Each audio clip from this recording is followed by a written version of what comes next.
हे पनीर बघा, बाहेरचं महागडं पनीर आणण्यापेक्षा आता घरच्या घरीच बनवा 10 रुपयामध्ये कसं बनवायचं ते बघणार आहोत। तर आज आपण हे पनीर बिना दुधाचं, बिना मिल्क पावडरचं, अगदी घरच्या घरी पनीर कसं बनवायचं ते बघणार आहोत। तुम्हाला विकत आणायची काही गरज नाही, अगदी घरच्या एकच साहित्यापासून आज आपण हे पनीर छान असं स्पॉन्जी सॉफ्ट असं पनीर घरच्या साहित्यापासून कसं बनवायचं ते बघणार आहोत।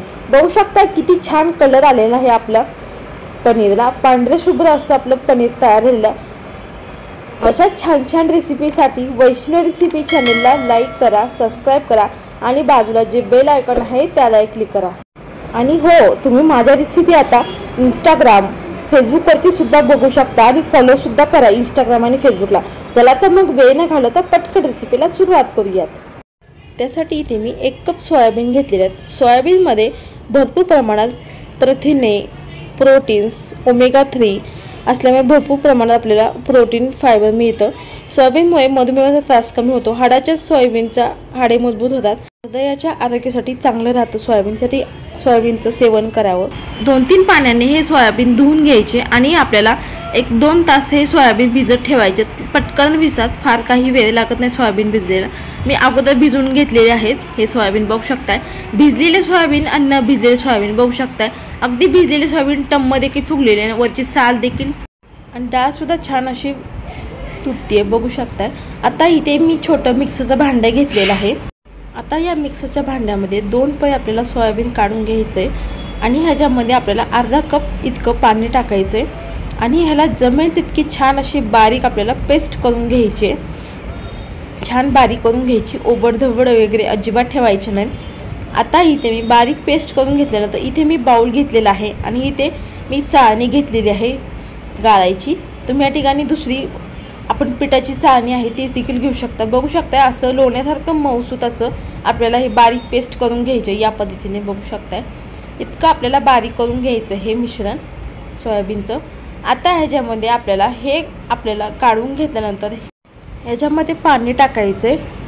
मी मिक्सरच्या भांड्यामध्येच बारीक करून घेतलं, त्याच्यामध्येच पाणी टाकून विसरून घेतलं म्हणजे मिक्सर भांड्यामधलं ते सर्व निघून जातं मिश्रण। आता ह्याच्यामध्ये आपल्याला पाणी टाकल्यानंतर हे गाळून घ्यायचे या पद्धतीने।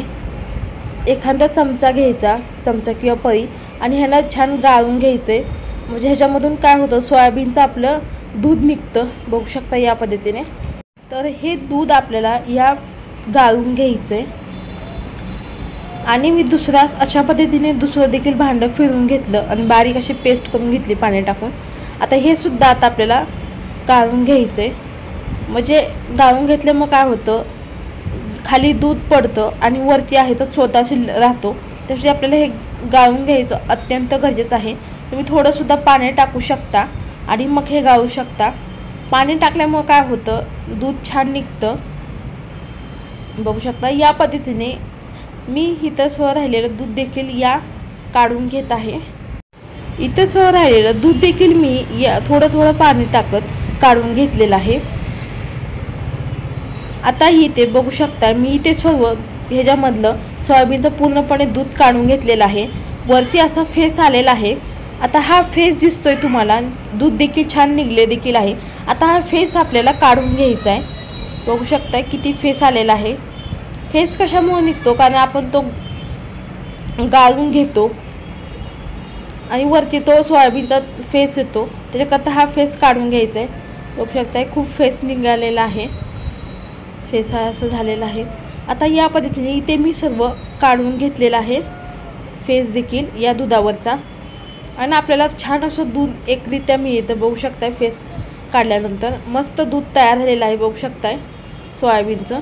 इथे 1 कप एवढा फेस निघालेला आहे, काढून टाकायचा फेस। आता इथे मी दूध देखील इथं थोडं काढून घेतलेलं आहे, बघू शकताय तुम्ही मस्त असं दाटसं दूध तयार झालेलं आहे सोयाबीनचं। आता इथे हे सोयाबीन आणखीन एकदा गाळून घ्यायचं आहे। मी इथे कॉटनचा कपडा घेतलेला आहे पांढरा आणि खाली पातेलं आहे, तर हे 2-3 पळी दूध टाकायचं आणि हे पळीने आपल्याला या कपड्यावरती असं फिरवायचं, बघू शकता या पद्धतीने। कपडा बांधून घ्यायचा पातेला म्हणजे खाली जात नाही आणि आपल्याला हे दूध आपल्याला गाळून घ्यायचं, बघू शकता या पद्धतीने आणखीन चोथा निघतो।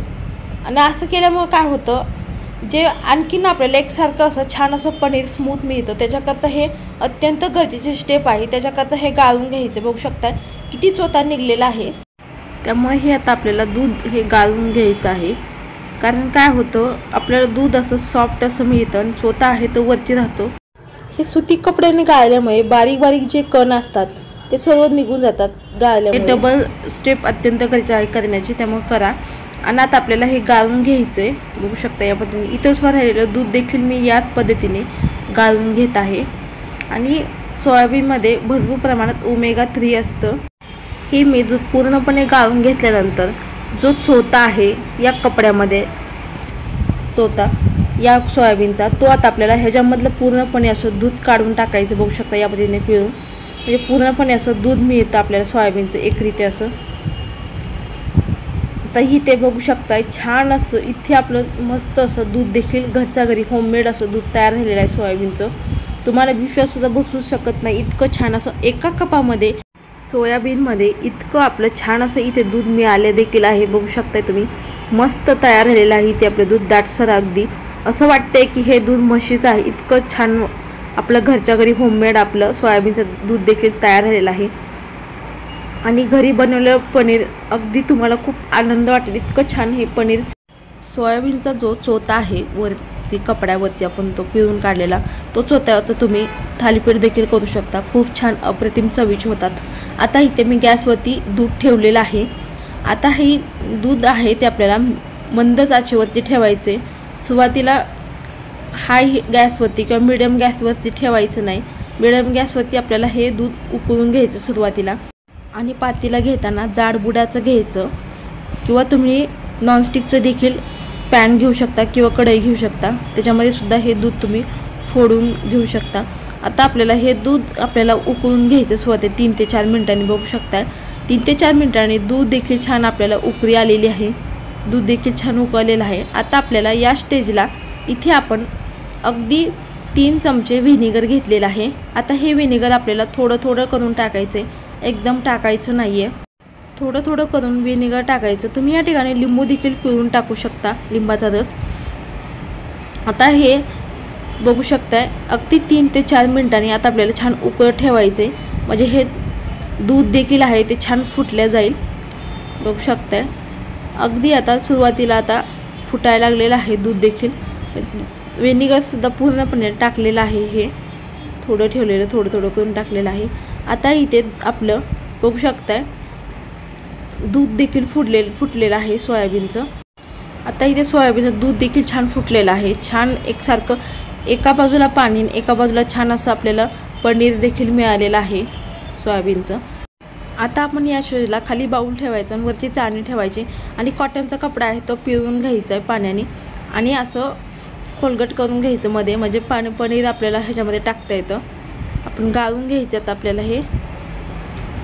आता हे सोयाबीनचं दूध आहे पनीर केलेलं, त्यात आपल्याला ह्याच्यामध्ये टाकायचं आहे कपड्यावरती.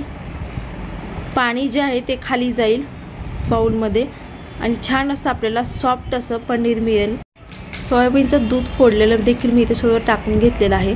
आता हे एजेस गोळा करायचे आणि हे पाणी आहे ते आपल्याला काढून टाकायचं त्याच्यामधलं बाऊलमधलं. इथे बघू शकताय आपण व्हिनेगर टाकल्यामुळे आता आपल्याला हे पनीर धुवून घेतल्यामुळे काय होतं, जो आंबटपणा असतो त्यावेळेस सर्व निघून जातं व्हिनेगर टाकल्यामुळे. आणि छान असं आपल्याला छान स्मूथ असं छान एकसारखं असं आपल्याला पनीर मिळतं. त्यासाठी धुवून घ्यायचं पनीर आणि एजेस गोळा करायचे कपड्याचे आणि ह्याच्यामधलं पाणी आहे ते पिळून काढायचं. आणि हे पनीर 3 ते 4 मिनिट असं चाळणीवरती ठेवायचं, म्हणजे पाणी आहे ते एक्स्ट्रा या पनीरमधलं नितळतं. नितळल्यानंतर काय होतं, छान असं पनीर आपल्याला सॉफ्ट मिळतं. आता इथे मी पनीर आहे ते ताटावरती ठेवलेलं आहे आणि वरती जड वस्तू ठेवायची किंवा तुम्ही डब्बा देखील ठेवू शकता. मी ते पळपूट ठेवलेलं आहे. आता हे पनीर जड वस्तू ठेवून आपल्याला 1-2 तास ठेवायचे, म्हणजे छान असं सेट होईल. बघू शकता छान असं सेट झालेलं एकसारखं असं विकतच्या सारखं. आता आपण हे पनीर कट करून घेऊयात. बघू शकताय किती मस्त तयार झालेलं आहे घरच्या घरी. असं तुम्हाला विश्वास बसणार इतकं आपलं मस्त अगदी छान मस्त सॉफ्ट असं झालेलं आहे. आता आपल्याला हे कट करून घ्यायचे. बघू शकता किती सॉफ्टली असं कट होतंय हे पनीर देखील. आता हे जे आडव्या आकारामध्ये सुद्धा आपण कट करून घेऊयात, उभ्या आणि आडव्यामध्ये. तुम्हाला जसे छोटे मोठे पीसेस करायचे त्यानुसार तुम्ही करू शकता. आता इथे बघू शकता, तुम्हाला आता एक पीस दाखवते कसं पनीर झालेलं आहे. बघू शकता अगदी मऊ लुसलुशीत सॉफ्ट असं आपलं पनीर देखील तयार झालेलं आहे. छान अशा वड्या देखील पडलेल्या आहेत. मस्त आपलं पनीर देखील असं वाटतंय की हे विकतच आणलेलं आहे, इतकं मस्त आपल्या घरच्या घरी पनीर देखील तयार झालेलं आहे. तुम्ही सुद्धा नक्की करून बघा, खूप छान होतं आहे पनीर. आपण बाहेरचा आणतो पनीर, ते खूप महाग असतं, तर तुम्ही या पद्धतीने पनीर देखील करून बघा. अगदी घरच्या घरी छान असं अगदी पनीर बनवून तयार झालेलं आहे. तुम्हाला या पनीरची भाजी देखील मी बनवून दाखवणार आहे दुसऱ्या व्हिडिओमध्ये. आणि अशा छान छान रेसिपीसाठी वैष्णवी रेसिपी चॅनेलला लाईक करा, सबस्क्राईब करा आणि जास्तीत जास्त जणांपर्यंत ही रेसिपी शेअर करा. आणि तुम्ही ही रेसिपी आता इंस्टाग्राम फेसबुकवरती देखील बघू शकता, त्यामुळे इंस्टाग्राम आणि फेसबुकला देखील फॉलो करा. चला तर मग पुन्हा एकदा भेटूयात मस्त जबरदस्त रेसिपीमध्ये. तोपर्यंत धन्यवाद.